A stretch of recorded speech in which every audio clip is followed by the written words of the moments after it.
Right, so I've gone through and I've realised I've not really done a video covering just some of my favourite games in my collection so far, so let's get into it. First of all, Conker's Live and Reloaded. I love Conker's Bad Fur Day, but annoyingly, I don't have £300 spare. As you can see here, it's quite pricey these days, especially at CEX, because I'm not going to buy a game like this cartridge only. I need it full in box, so yeah, bit of a problem. GoldenEye Rogue Agent is a game I really believe is heavily underrated. Now, don't get me wrong, you can tell this isn't a rare game. It stinks of EA a little. But this gets quite a lot of hate as one of the Bond games. I genuinely really liked it. Do I believe it's one of the best? No, not at all. Not even slightly. Don't believe it deserves to be in the conversation at all. But this is really overhated. Grabbed by the Ghoulies is a game that doesn't get anywhere near enough respect. This is one of the games that kind of signaled the downfall of Rare in a weird way. Well, don't get me wrong, the reason Rare died is because Microsoft stopped giving them the right to make games, but really?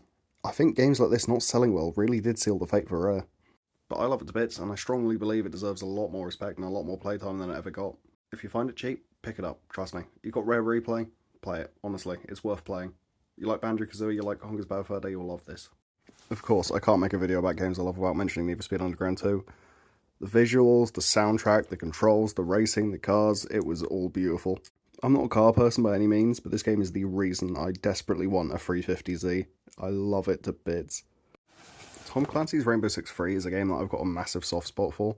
Has it aged well? Not at all. Was it even particularly good at the time? I'd say yes, but other people would argue against that. But this was my true introduction into FPS games.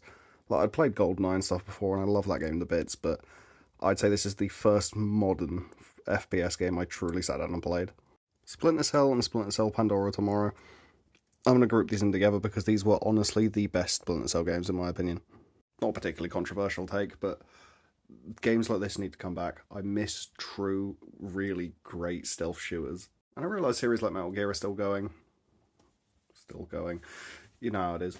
But no, there was nothing like Splinter Cell. I prefer Splinter Cell every day of the week, and I miss that series to an insane degree.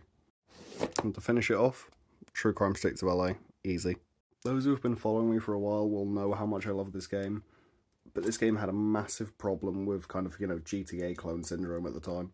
There was this weird time frame where every single open world game pretty much was just labelled as a GTA clone. And that's not fair to the game at all. It's not GTA. Primarily, you're playing as a policeman, kind of the opposite of GTA. But no, it had its own combat system, it had its own story. It was an incredible game, and if you haven't played it, I strongly suggest that you do. But that about rounds up the Xbox original side of things, so I'll leave the 360 and forward for a future video. But let me know your favourite games, best games in your collection perhaps. Never know. And in the meantime, drop us a follow, leave us a like, and I'll see you next time.